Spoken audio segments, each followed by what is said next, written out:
আসসালামু আলাইকুম viewers, latest info ভিডিওর পক্ষ থেকে আপনাকে শুভেচ্ছা। জাতীয় পরিচয়পত্রের ভুল সংশোধন করার জন্য অনলাইনে আবেদন করলে আমরা এই ধরনের একটি আবেদনের কপি পাই। এই কপিটি হারিয়ে গেলে কিভাবে ডাউনলোড করবেন সেই বিষয়টি আমি আপনাদেরকে দেখাবো। সাধারণত দেখা যায় অনেকেই অবহেলায় এই কপিটি হারিয়ে ফেলেন, কিন্তু তার আইডি কার্ডটি সংশোধন করার জন্য তিনি যখন অফিসে যান প্রায়ই দেখা যায় যে ওই অফিসাররা এই কপিটি দেখতে চান। তখন আবেদনকারী কিন্তু আমাদের কাছে আসেন যে ভাই, আমি একটা আবেদন করছিলাম, কপিটি হারিয়ে গেছে, কপিটি আমার লাগবে। তখন আমরা কি বলে দিই যে এই কপিটি একবারই পাওয়া যায় আবেদন করার পর, আর এটি ডাউনলোড করা যায় না। এই কথাটি সত্য যে দ্বিতীয়বার আর ডাউনলোড করা যায় না, কিন্তু আমি একটি টেকনিক আপনাদেরকে দেখাবো যেভাবে আপনি খুব সহজেই এক ক্লিকেই এই কপিটি ডাউনলোড করতে পারবেন। তাই এই ধরনের গুরুত্বপূর্ণ ভিডিও পেতে ভিডিওটিতে লাইক এবং শেয়ার দিয়ে টাইমলাইনে রেখে দিন। ফেসবুকে ফলো ও ইউটিউব চ্যানেলটি সাবস্ক্রাইব করে বেল বাটন অন করে রাখুন। নতুন কোনো ভিডিও পাবলিশ হওয়া মাত্রই আপনার মোবাইলে নোটিফিকেশন চলে আসবে। পাশাপাশি জাতীয় পরিচয়পত্র সংশোধন বিষয়ক যত ধরনের প্রশ্ন আছে আপনারা আমার এই ভিডিওর কমেন্টে করতে পারেন, আমি আপনাদেরকে উত্তর দেওয়ার চেষ্টা করব। মূল পর্বে চলে যাই।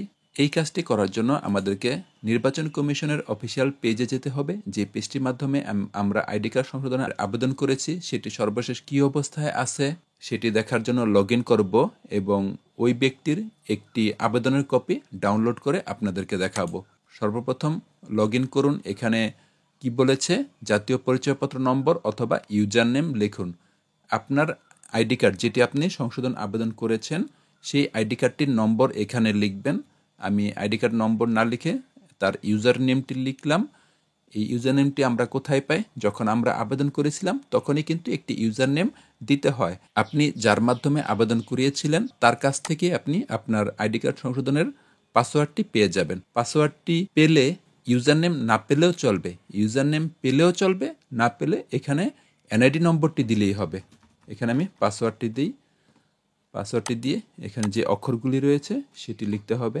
এই অক্ষরটি প্রতিবারই পরিবর্তন হয়ে যায়। এরপরে লগ ইন বাটনে ক্লিক করলাম। আমরা একজন ব্যক্তির এনআইডি কার্ডের ড্যাশবোর্ডে লগ ইন করলাম। এখানে কি লেখা রয়েছে? প্রোফাইল। প্রোফাইলে ক্লিক করলে লেখা আসতেছে আপনার একটি অ্যাপ্লিকেশন পেন্ডিং রয়েছে, মানে নির্বাচন কমিশন বরাবর জাতীয় পরিচয়পত্র সংশোধনের একটি আবেদন দেয়া আছে, সেটি এখনো সম্পন্ন হয়নি, পেন্ডিংয়ে আছে। কি আবেদন দেয়া রয়েছে সেটি আমি কিভাবে জানবো? যখন আমরা কোনো ব্যক্তির এনআইডি কার্ড সংশোধনের জন্য অনলাইনে আবেদন করি, আবেদন করার পরেই কিন্তু এখানে একটি ডাউনলোড বাটন থাকে, যেটিতে ক্লিক করে আইডি কার্ডের সংশোধনের কপিটি ডাউনলোড করে গ্রাহককে প্রিন্ট করে দিয়ে দিই। কিন্তু এর পরবর্তীতে দেখা যায় যে এটি আর ডাউনলোড করার সুযোগ থাকে না। তাহলে কিভাবে পাবো এটি আমি আপনাকে এখন দেখাবো। এই কাজটি করার জন্য এই উপরে অ্যাড্রেস বারে চলে আসুন। দেখুন একবারে উপরে যে অ্যাড্রেস বারটি রয়েছে, কি লেখা রয়েছে? Citizen home /profile. এখানে ক্লিক করুন। মাউস দিয়ে ক্লিক করে একটি স্ল্যাশ বাটনে চাপ দিন। একটি স্ল্যাশ বাটনে চাপ দিন। এই কাজটি কিন্তু আপনি মোবাইল দিয়েও করতে পারবেন, কম্পিউটার দিয়ে যে করতে হবে তা না, মোবাইল দিয়েও করতে পারবেন। স্ল্যাশ বাটনে ক্লিক করার পর লিখুন ডাউনলোড, DOWNLOAD, ডাউনলোড। একটি ড্যাশ দিন, ড্যাশ দিয়ে লিখুন কারেকশন, CORRECTION, কারেকশন। লিখে এন্টার বাটনে চাপ দিন।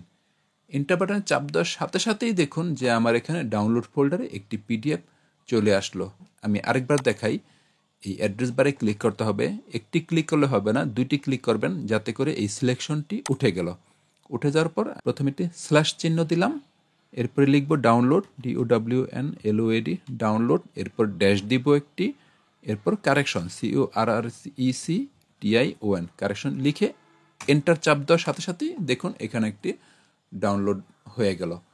এই ফর্মটি আমরা ডাউনলোড ফোল্ডারে গেলে কিন্তু এই যে কারেকশন ফর্ম, এটি ওপেন করলে দেখুন আমাদের এই কারেকশন ফর্মটি চলে এসেছে। আশা করি আপনারা মূল বিষয়টি বুঝতে পেরেছেন। এই ধরনের গুরুত্বপূর্ণ ভিডিও পেতে অবশ্যই আমার এই ইউটিউব চ্যানেলটি সাবস্ক্রাইব করে রাখুন। অনেক অনেক গুরুত্বপূর্ণ ভিডিও আমার কাছ থেকে পাবেন।